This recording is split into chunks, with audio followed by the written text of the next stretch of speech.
प्रसादाचं सगळं लिहिलंय ना? हो हो हो, तू पण एकदा चेक कर नंतर काय राहिलं असेल ऍड. रेणुताई आतलं व्यवस्थित करा का, मी बाहेरचं बघते. अरे आजी आलीस, ये ये बस बस बस ये.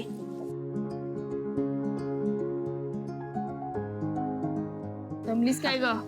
नाही ग, बरं ऐक की, मला दे की हे काहीतरी करायला. म्हणजे म्हाताऱ्या माणसानं आपलं हे हलकं काम बरं ग. अगं मी करते, अगं राहू दे. आजी तुम्हाला मला आणि शिवाला त्रास द्यायचा आहे का? हो. आणि मी काय म्हणते, हे काम म्हाताऱ्यांचं आहे, म्हणजे मी करते म्हणजे मी म्हातारी झाले. तसं नाही हो, आपलं गमतीत काहीतरी म्हणायचं म्हणून म्हणलं. गंमतच करायचं. नाही सीताई पण खरंच आहे हो. आम्ही आल्यापासून नुसते बसून आहोत, काहीतरी काम द्या ना आम्हाला पण. होय की, आता तुम्हीच म्हणताय का नाही की आम्ही घरातलेच आहे तुमच्या म्हणून. मग घरातल्या माणसाने काम ना गवय करायला. आजी मस्त कात्रीत पकडलं तर आम्हाला.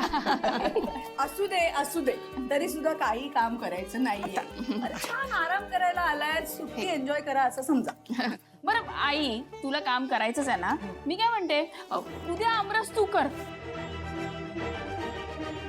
सीताई तुम्हाला माहितीये का, आई कमाल आमरस करते. होय.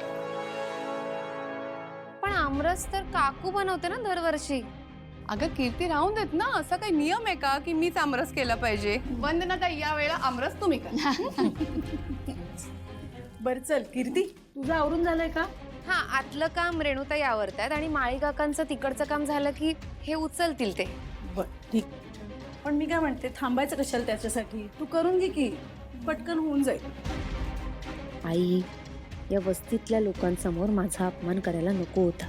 मी नाही सहन करणार हे सगळं. बरं मग ठरलं, वंदनाताई उद्या तुम्ही आमरस करणार हो.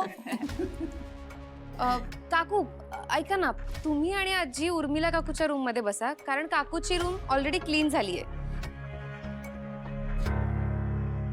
काय हे उचललं ना की अंगावर धूळ उडेल म्हणून म्हटलं. खरं तर बरोबर बोलतात कीर्तीताई, तुम्ही आज जाऊन बसा ना. चालेल. पण उद्या मी काम करणार आणि तुम्ही आराम करायचा. चल आराम कर घर.